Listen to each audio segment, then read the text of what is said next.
दोस्तों अस्सलाम वालेकुम, मैं हूँ आगा कासिम और अपने YouTube चैनल कासिम व्लॉग्स में आप सबको खुशामदीद कहता हूँ। इस वक्त मैं खड़ा हूँ मौला अली शेर खुदा के दरबार पे, उनके रोज़े मुबारक पे। तो अंदर जो है मैं आपको दिखाऊंगा वो ज़ियारतें, इनके साथ और जिनकी कब्रें, इनके साथ नूह अलैहिस्सलाम और आदम अलैहिस्सलाम की भी कब्रें ग़ालिबन यहाँ पर मौजूद हैं, तो वो भी आपको दिखाऊंगा। मेरे साथ रहें, इंशाल्लाह आपको वीडियो ज़रूर पसंद आएगी। बहुत शुक्रिया। और दोस्तों मैं गेट के अंदर दाखिल हो गया हूँ और माइक लगाने की इजाज़त नहीं दे रहा था मुझे, कहता ये ममनू है यहाँ पे ये माइक वगैरह ये देखकर। तो ये नमाज ज़ोहर की नमाज का वक्त है दोस्तों, और लोग नमाज अदा कर रहे हैं यहाँ पे।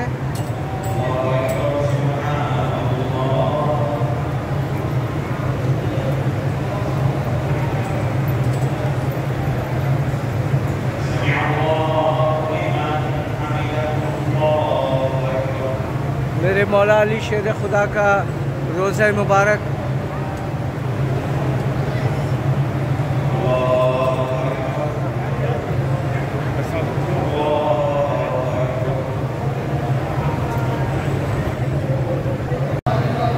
दोस्तों यहाँ पे जनाजा कोई मरता है तो उसका जनाजा यहाँ लाकर ज़ियारत कराई जाती है मौला अली की रोज़े मुबारक की, और उसके बाद फिर उसे दफनाने के लिए ले जाया जाता है।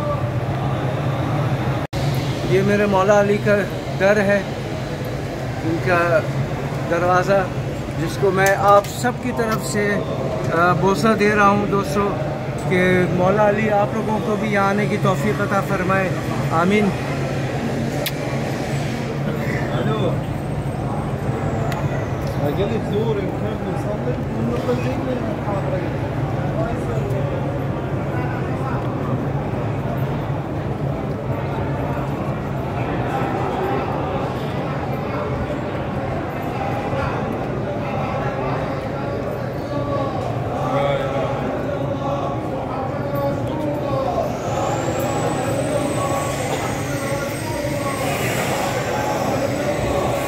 अस्सलाम वालेकुम या रसूल अल्लाह।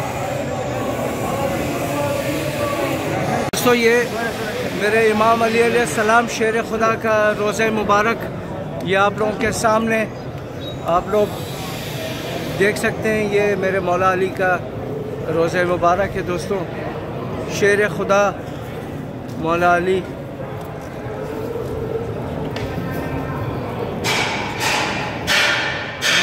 जिन पे यजीद की फ़ौज ने पीछे से वार किया मस्जिद कूफा में नमाज़ पढ़ते हुए इन पर, क्योंकि सामने आने का दिल जिगर उनमें नहीं था, तो पीछे से वार करके मेरे मौला को शहीद किया गया।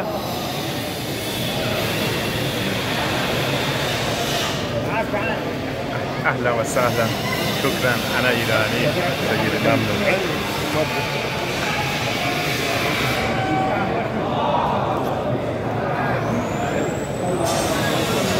अस्सलाम वालेकुम या साहिबुल ज़मान सकीना।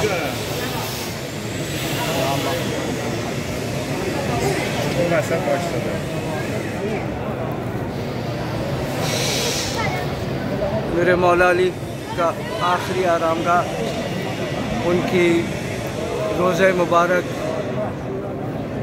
उनकी कब्र मुबारक। तो मैं भी अब जाकर आप सब की तरफ से चूमूंगा, आप लोगों के लिए दुआ करूंगा दोस्तों।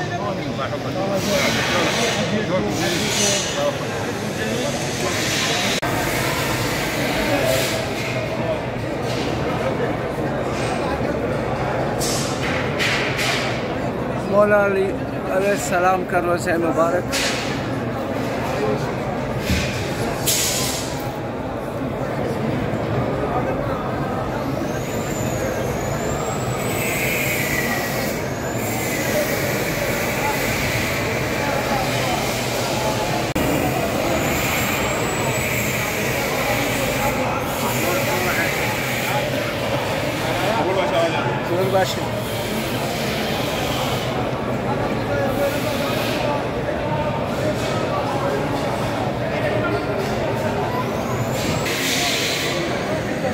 दोस्तों यहाँ पे मौला अली के साथ नूह अलैहिस्सलाम और हज़रत आदम अलैहिस्सलाम की भी क़ब्रें हैं। 3 क़ब्रें इस एक जगह पर बनाई गई हैं।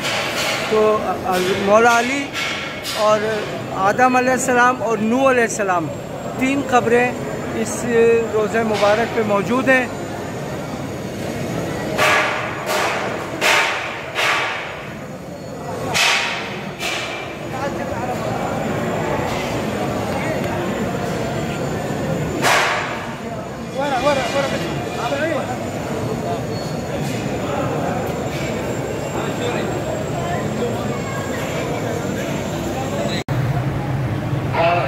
दोस्तों यहाँ पर मौला अली की ज़ियारतगाह पे रोज़े मुबारक पे इमाम ख़ुमैनी के बेटे की भी ख़बर यहाँ पर है और उनके साथ एक आलम दीन भी है।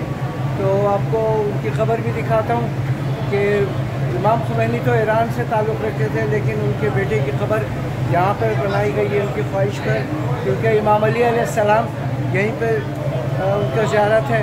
तो ये वजह है कि उनको यहाँ दफनाया गया है। तो हमारे साथ रहें, आपको वो दिखाता हूँ मैं इंशाल्लाह।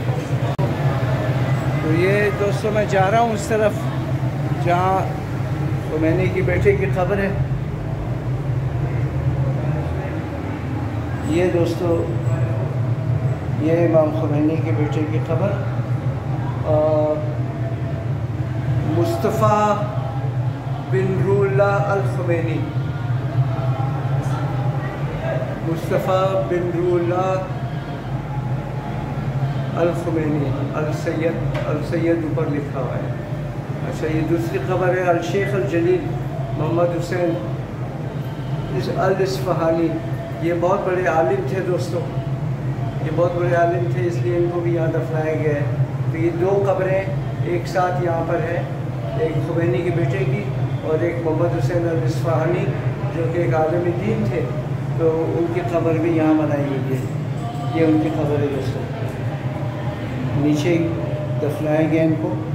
और यहाँ पे रिवाज है कि एक ही ख़बर के नीचे 7-7, 6-6 मुर्दों को दफनाया जाता है, एक के ऊपर एक, एक के ऊपर एक। तो यहाँ पे 2 क़ब्रें हैं दोस्तों। जिस तरह इमाम अली अलैहिस्सलाम की क़ब्र पे उधर इमाम हज़रत नूह अलैहिस्सलाम भी है और हज़रत आदम अलैहिस्सलाम भी हैं और मौला अली की क़ब्र है एक साथ है। तो इसी तरह यहाँ पे ये रिवाज है कि एक ही क़ब्र में 3-3, 4-4 मुर्दों को दफनाया जाता है। तो बहुत शुक्रिया आप सबका दोस्तों।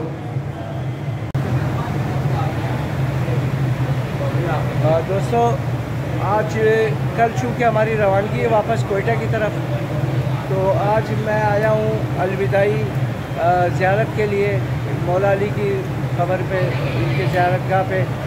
तो दिल तो नहीं करता है जाने को, लेकिन क्या करें, मजबूरी है। तो कल इंशाल्लाह सुबह हमारी रवानगी है इराक़ बॉर्डर की तरफ, और इराक़ बॉर्डर को क्रॉस करके इंशाल्लाह ईरान में दाखिल होंगे। और तकरीबन 3 से 4 दिन का क़याम हमारा कुम शहर में होगा ईरान के, और उसके बाद फिर हम जाएंगे मशहद में 4 दिन का क़याम होगा। फिर उसके बाद कोयटा के लिए रवानगी होगी।